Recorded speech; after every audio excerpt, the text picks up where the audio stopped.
Abrimos el telón. Bienvenidos a Didascalia, ciclo organizado por la Biblioteca Regional de Murcia. Mi nombre es Antonio Saura, soy director teatral, director artístico de Alquibla Teatro, y para esta nueva entrega, la segunda programada, que podréis disfrutar el 27 de cada mes, os propongo el visionado y la lectura de la que es considerada como la mayor tragedia de la historia de la literatura dramática, El Rey Lear, de William Shakespeare. La producción que os propongo para su visionado fue estrenada en el Teatre Romea de Barcelona el 7 de julio de 2004 y protagonizada por Josep Maria Pou en el personaje de Lear, con dirección de Calixto Vieito, a la que tuve la fortuna de asistir en su estreno mundial.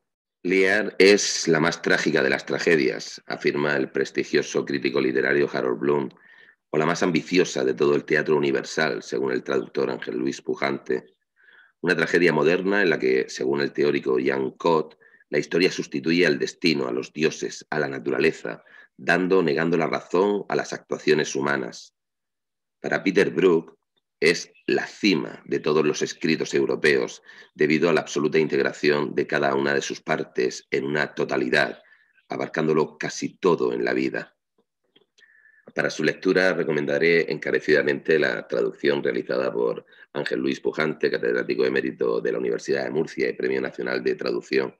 La podéis encontrar en la Biblioteca Regional, pero por si os apetece tener esta joya en vuestra biblioteca particular, pues la podéis adquirir en cualquier librería. Está publicada en la colección Austral de Esparsa Calpe, con una magnífica edición del traductor. William Shakespeare, nacido el 26 de abril de 1564 y fallecido el 23 de abril de 1916, es considerado como el escritor más importante en lengua inglesa y uno de los más célebres de la literatura universal, junto a Homero, Cervantes o Dante.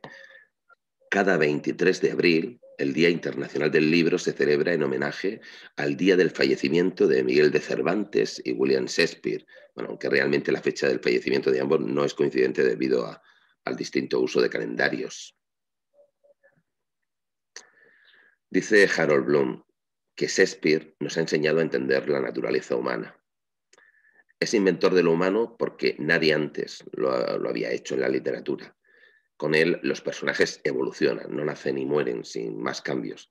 La voluntad de sus acciones y la libertad en sus decisiones, con las consiguientes alteraciones que ello provoca, les hace entrar en conflicto y el conflicto es motor de acción en el teatro y en la vida. Los personajes de Shakespeare influyen en la vida del hombre porque presenta lo humano, tal y como hoy lo conocemos, con sus virtudes y defectos, moralidad, ambición, amor, celos. Con Shakespeare surge el conflicto humano, que no es otra cosa que nuestros anhelos y los obstáculos que encontramos en el camino y fuera y dentro de nosotros, pudiendo incluso llegar a ser nuestros propios miedos. No son caricaturas, son tan reales que tienen vida propia, que planeaba Hegel. La representación de la personalidad humana sigue siendo el valor literario más importante del teatro. Precisamente por cuestiones de personalidad es por lo que los personajes de Shakespeare son superiores a los concebidos por cualquier otro autor. La personalidad, tal y como la conocemos hoy, es un invento de Shakespeare y nunca antes había sido así. Y esta es la auténtica causa de su perpetua vigencia, profundiza Brooke. Shakespeare aborda todas las facetas de la existencia humana. En todas sus obras, lo vulgar, la mugre, el hedor, la miseria de la existencia ordinaria, se entrelaza con lo refinado, lo puro, lo elevado, lo cual se muestra tanto en los personajes que crea como en las palabras que escribe. Shakespeare muestra siempre, como en todo personaje poderoso, hay estratos de debilidades insospechadas. Y esto nos conduce a la tragedia. Seguimos también a Bloom en su afirmación de que Shakespeare es el centro del canon occidental por su universalismo global y cultural. Para el actor Josep Maria Pou, en estos tiempos es normal que nuestros ojos se vuelvan hacia Shakespeare, porque el hombre es tan invención de Shakespeare como de Dios. Se cree que Shakespeare escribe El Rey Lear en 1605, basado en un cuento popular de la Inglaterra del siglo XII, aunque aporta pujante que en 1603 ocurrió un hecho muy similar y conocido en la Inglaterra de la época, y es muy posible que el bardo lo tuviese muy presente al escribir la obra. He dicho bardo porque a Shakespeare también se le conoce por esta denominación. El argumento del Rey Lear, de forma simplificada, más o menos es así. El viejo rey decide dividir su reino entre sus 3 hijas para liberar su vejez de responsabilidad. De una manera caprichosa y casi infantil, propia de un déspota que no de un padre, pide a sus hijas que le expresen cuánto amor sienten por él, con la intención de finalizar sus días con aquella cuyo afecto rivalice con sus méritos. Al tener el poder absoluto, el viejo rey desea tener también el amor absoluto. Las 2 hijas mayores, Goneril y Regan, se deshacen en halagos.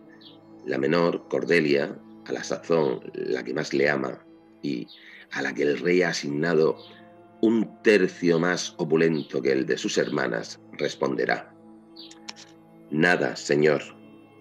«Nada», dirá Lear. «Nada», responde Cordelia. «De nada no sale nada, habla otra vez».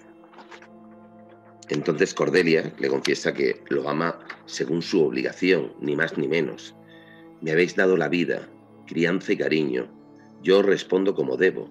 Os obedezco, os quiero y os honro de verdad». Es decir, lo ama como padre, con un amor verdadero. La negación de Cordelia al declarar un efusivo amor hacia su padre y la ceguera de éste desencadena la tragedia. La amartía, o el error trágico de Lear, surge al confundir paternidad con realeza. El teórico polaco Jan Kott lo ve así. Todo empieza como en un cuento de niños, con 2 hijas malas y una buena. La hija buena morirá ahorcada. Las hijas malas mueren también, pero antes cometen adulterios y una de ellas se convierte en asesina de su propio marido. Se destruyen todos los lazos, todo lo que conlleva la ley, divina, natural o humana, queda roto y violado. Desaparece todo el orden social, el reino y la familia, dejan de existir rey y súbditos, padres e hijos, maridos y mujeres. No hay más que grandes bestias renacentistas devorándose mutuamente.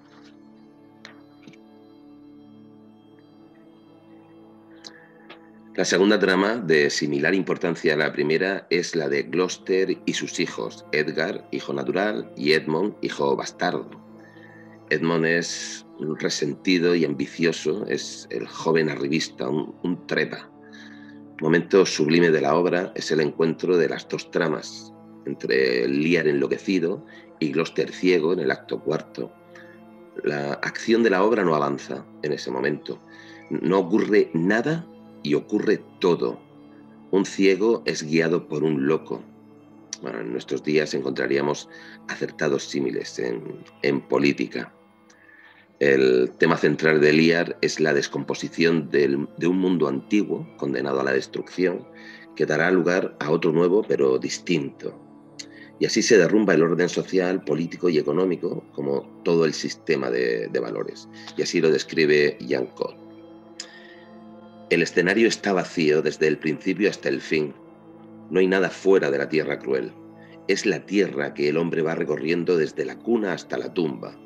Se derrumban los antiguos valores renacentistas. Al final, solo queda la tierra ensangrentada. La obra empieza con la división del Estado y la abdicación del rey y termina con la llegada de un nuevo monarca. Y entre el prólogo y el epílogo, toda una guerra civil. Y en el camino, el rey irá perdiendo todos los atributos reales hasta quedar como un simple humano. El actor, Josep Maria Pou, declaró en una entrevista: «Lear es un rey déspota que una vez desposeído de todo, tiene que aprender a ser hombre». Las ideas fuerza que recorren la obra son la naturaleza, la locura y la ceguera. A ellas se unirán otros temas como el absurdo, la degradación, la ambición el egoísmo personal, la miseria, la vejez, la lucha generacional. Para Pujante lo universal se mezcla con lo particular, lo emblemático con lo realista y lo espiritual con lo puramente físico. En Lear se confrontan dos tipos de naturaleza. La benigna, que representa un orden estático y la guía a la razón, y la maligna, que tiene un carácter dinámico carente de leyes. La tormenta del acto cuarto es un gran cuadro de caos y maldad. Una tormenta que es a la vez física y psicológica, la que se encuentra en la propia mente de Lear. Para Peter Brook, el último refugio de Lear es también el que más teme, la locura. El personaje enloquece por culpa de sus hijas y recupera la cordura para ver morir a la que más ama, Cordelia, y su muerte no servirá de nada, salvo para causar tanto dolor al padre, que estallará su corazón.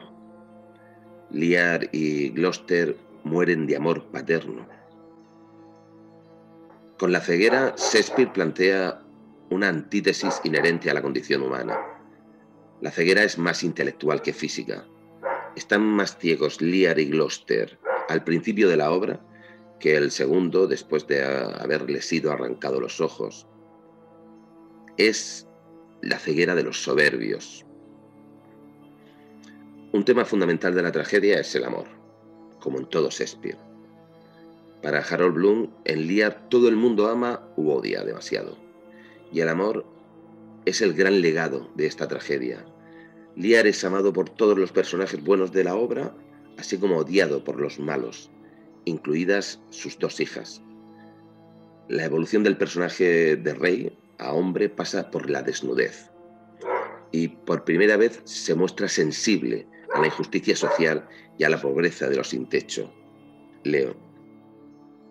Pobres míseros desnudos, donde quiera que estéis, expuestos al azote de esta cruel tormenta, ¿cómo os protegerá de un tiempo como este vuestra cabeza descubierta, vuestro cuerpo sin carnes, los harapos llenos de agujeros? Ah, qué poco me han preocupado. El sufrimiento es el verdadero motor de la acción de esta obra. El hombre ha de sufrir el dejar este mundo igual que el haber venido, dirá Edgar al final de la obra. Shakespeare acentúa el sufrimiento espiritual y físico de Lear, las ofensas y crueldades de sus hijas, su exposición a la tormenta, la locura resultante y, por supuesto, el dolor por la muerte de Cordelia. Es una experiencia extrema de dolor, locura y destrucción, una experiencia dramática que explora el sentido de la naturaleza humana, la sociedad y la vida, describe Pujante. La muerte es el fin último de la obra. Lear alcanza la felicidad en su reconciliación con Cordelia para perderla acto seguido y acabar muriendo él mismo. La imagen de la hija muerta en brazos del padre es terrible y dolorosa, yendo contra natura. Es el final más fúnebre de todo Shakespeare. Cordelia debe pagar por su acto de rebelión. Cordelia debe morir, debe yacer en brazos de su padre, de modo que fracasen los últimos esfuerzos de Lear por hallar lógica y sentido. Solo quedan las inolvidables palabras pronunciadas por Lear que nos trasladan al corazón de la tragedia. Nunca, nunca, nunca, nunca, nunca. Igualmente, Lear morirá por su error trágico. Lear es absoluto y lo absoluto es voraz, lo quiere todo, y la muerte del protagonista es su confirmación. Al principio hubo un rey, luego solo un vagabundo, desnudo, que no sabe dónde cobijarse de la tormenta. Al final, solo muerte y desolación. El Rey Lear, considerada como la obra más personal e incomprendida de William Shakespeare, retrata, como en ninguna otra obra, lo absurdo de cualquier creencia religiosa, de cualquier creencia política, de cualquier creencia en el bien o el mal. Calixto Vieito es uno de los directores más importantes, internacionales y transgresores de la escena española de los últimos 25 años, célebre por sus radicales dramaturgias de los clásicos, tanto en el teatro como en la ópera, y generando una gran controversia allá donde va, al tiempo que se ha convertido en todo un referente en la renovación de la escena mundial. Inicia su carrera en Barcelona, ha sido director artístico del Teatre Romea de Barcelona, del Festival Internacional de las Artes de Castilla y León y del Teatro Basilea, del que es director residente, y director artístico del Teatro Arriaga de Bilbao. De su premiadísima carrera, pues destacaré el Premio Cultura Europea por su innovadora aportación a las artes escénicas, recibido en 2009. Sin duda, en su carrera artística hay un antes y un después de sus éxitos con La Verbena de la Paloma en el Festival de Edimburgo en 1997 o La Vida es Sueño en Nueva York en el año 2000. Para entrar a la puesta en escena que vamos a presenciar, diré que es necesario participar del universo creativo de su director, un creador talentoso y desafiante, un dinamitador de las convenciones. Y para ello voy a intentar dar algunas claves. Las puestas en escena de Calixto Vieito nacen de una dramaturgia valiente y coherente, que a su vez es ética y estética, un creador sin concesiones, provocador y rompedor de esquemas, que tiene el don de la teatralidad, que es decir, de todo aquello que está más allá del texto, llevando al límite a la crítica, dividida entre los que lo odian y lo veneran, y al público, al que invita a ser mucho más que un observador, dirigiéndose incluso a un espectador que todavía no existe, pero que él ha conseguido captar para el teatro. El resultado es transgresor, sí, pero no menos que innovador. La ruptura del convencionalismo, el impacto de sus imágenes, en las que la iluminación y el espacio escénico adquieren un enorme protagonismo por su dinamismo, la fisicidad del trabajo actoral, la potencia sonora de textos y músicas, las espectaculares escenografías, la constante presencia de la violencia en las interpretaciones, en los personajes, en las escenas, que representa la forma en la que la naturaleza se expresa. Y todo ello sumado hace que el espectáculo presenciado permanezca en el recuerdo, que nos golpee con sus interrogantes sobre la condición humana y sobre nosotros mismos, y que modifique nuestra forma de ver y de comprender el mundo. Dice acertadamente el crítico teatral Nel Diago que Vieito lo es todo menos discreto. Y lo cierto es que con sus puestas en escena siempre está al borde del abismo, pero no ajeno al vértigo. Porque Vieito ha conseguido vencer el miedo a las críticas, a los abucheos, a los inmovilistas, logrando una gran renovación de la escena del siglo XXI. Sobre su fama de enfant terrible, Vieito asegura en unas declaraciones: no puedo controlar la reacción del público. Cuando dirijo, yo hago lo que a mí me gusta. Lo mejor de esta profesión es la libertad de imaginación, y eso nunca se puede coartar. Calixto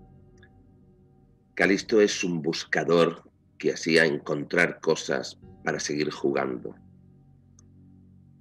Ya había dirigido varios Shakespeare antes de llegar a Lear: El sueño de una noche de verano, Macbeth y Hamlet. Con Lear cierra la trilogía de las tragedias shakespearianas.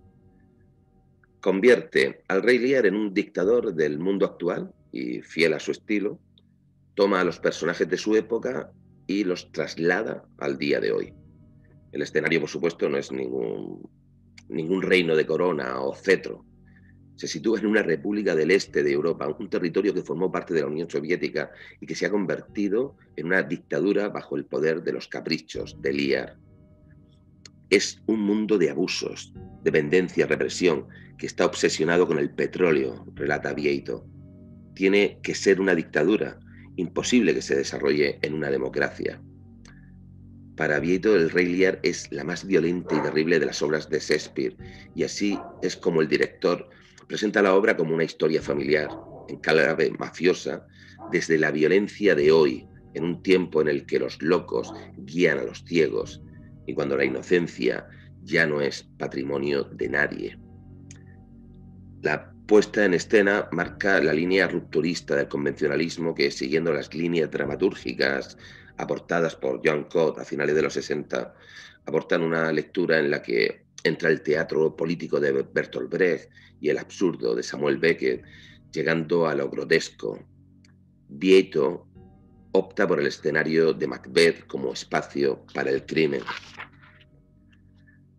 La escenografía, una grada al fondo de la escena, es una metáfora de la desolación y la abolición del viejo orden real.